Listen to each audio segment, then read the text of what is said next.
ಪಾಕಿಸ್ತಾನದಲ್ಲಿರುವ ಭಯೋತ್ಪಾದಕರ ಅಡಗುತಾಣಗಳ ವಿರುದ್ಧ ಭಾರತ ನಡೆಸಿದ ನಿರ್ಣಾಯಕ ಕಾರ್ಯಾಚರಣೆ ಆಪರೇಷನ್ ಸಿಂಧೂರಿನ ಯಶಸ್ವಿನ ಹಿನ್ನೆಲೆ ಮುಂಡರಗಿ ಪಟ್ಟಣದಲ್ಲಿ ತಿರಂಗ ಯಾತ್ರೆ ಜರುಗಿತು.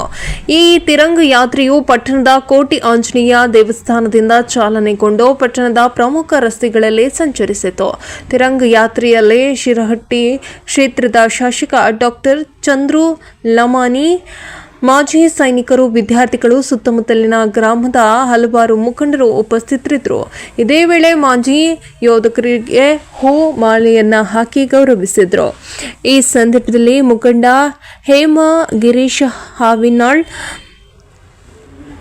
ಕೋಟ್ರೇಶ್ ಅಂಗಡಿ, ಮೈಲಾರಪ್ಪ ಕಲಿಗೇರ್, ಈಶ್ವರಪ್ಪ ಮಲ್ಶೆಟ್ಟಿ, ಅಂಬವ್ವ ಕಟ್ಟಿಮನಿ, ರಾಮಸ್ವಾಮಿ, ದೇವೇಂದ್ರಪ್ಪ ಮಲ್ಶೆಟ್ಟಿ, ನಾಗೇಶ್ ಹುಬ್ಬಳ್ಳಿ, ಜ್ಯೋತಿ ಹನಗಲ್ ಅವರು ಉಪಸ್ಥಿತರಿದ್ದರು. ವರದಿ ಅರ್ಜುನ್ ಹೊಸಮನಿ, ಮುಂಡ್ರಿಗಿ. ನಮಗೇನಾದ್ರೂ ಭಾರತ ಯುದ್ಧವನ್ನು ಮುಂದುವರಿಸಿದ್ರೆ ಈ ಭೂಪಟದಲ್ಲಿ ಪಾಕಿಸ್ತಾನ ಕಾಣುವುದಿಲ್ಲ. ಏನಾದ್ರೂ ಮಾಡಿ ಈ ಏನು ಭಾರತ ದೇಶದ ವಿರುದ್ಧವನ್ನ ನಾವು ಭಾರತ ದೇಶದ ವಿರುದ್ಧ ಯುದ್ಧವನ್ನ ಮಾಡಬಾರ್ದು. ಅವ್ರು ಏನು ಹೇಳ್ತಾರೆ ಅದನ್ನು ಕೇಳ್ಕೊಂಡು ಹೋಗ್ತೀವಿ ಅನ್ನೋದನ್ನ ಪ್ರಪಂಚಕ್ಕೆ, ಎಲ್ಲ ಪ್ರಪಂಚದಲ್ಲಿರುವ ದೇಶಕ್ಕೆ ಮನವಿಯನ್ನು ಮಾಡಿಕೊಟ್ಟು ಪಾಕಿಸ್ತಾನ ಮನವಿ ಮಾಡಿಕೊಂಡ ಮೇಲೆ ಭಾರತ ದೇಶ ಒಪ್ಕೊಂಡಿದ್ದೆ. ಅದಕ್ಕಂದ್ರೆ ಶಾಂತಿಯುತ ಮುಖಾಂತರ ಒಪ್ಕೊಂಡಿದೆ. ಉಗ್ರಗಾಮಿಗಳಿಗೆ ಹೊಡಿಲಿಕ್ಕಲ್ಲ. ಭಾರತ ದೇಶ ಇವತ್ತಿಗೂ ಬರ್ತಾ ಇದೆ.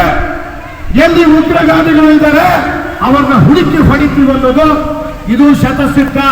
ಮುಂದೆ ಬರುವಂತ ದಿನದಲ್ಲೂ ಸಹಿತ ನಮ್ಮ ಹೋರಾಟ ಪಾಕಿಸ್ತಾನದ ಉಗ್ರಗಾಮಿಗಳನ್ನು ಹೊಡೆಯುವಂತದ್ದು. ಅವತ್ತಿನ ದಿನ ಯಾರ್ಯಾರು ಬಂದು ನಮ್ಮ ತಾಯಂದಿರ ಸಿಂಧೂರವನ್ನು ಕಳ್ಕೊಂಡಿದ್ದಾರೆ ಅವ್ರನ್ನ ಆಲ್ರೆಡಿ ಮಠಾಯಿಸಿ ಮಾಡಲಾಗಿದೆ.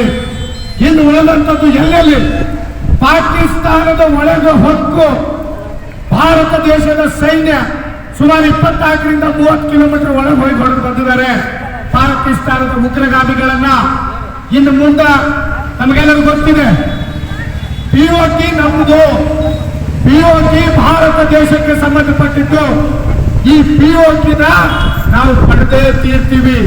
ನಮ್ಮ ಗುರಿ ಪಿಒಟಿನ ಪಡಿಬೇಕು, ಪಾಕಿಸ್ತಾನದ ಉಗ್ರಗಾಮಿಗಳನ್ನ ಬೀಳಿಸಬೇಕು, ಅವ್ರನ್ನ ಹೊರಗೆ ಹಾಕಬೇಕು ಅನ್ನೋದು ಒಂದು ಗುರಿಯನ್ನು ಇಟ್ಕೊಂಡಿದ್ದೀವಿ. ನಮ್ಮ ಸೈನಿಕರು ಇವತ್ತೇನು ಆ ಕೆಲಸವನ್ನು ಮಾಡಿದ್ದಾರೆ. ಆಪರೇಷನ್ ಸಿಂಧೂರವನ್ನ ಯಶಸ್ವಿ ಆಗಲಿಕ್ಕೆ 3 ದಳದ ಸೈನಿಕರು ಕಾರಣಭೂತರು. ಅವರಿಗೆ ಈ ಗೌರವವನ್ನು ಸಲ್ಲಿಸ್ತಾ ಇದ್ದೀವಿ. ಇವತ್ತಿನ ದಿನ ಇಡೀ ದೇಶ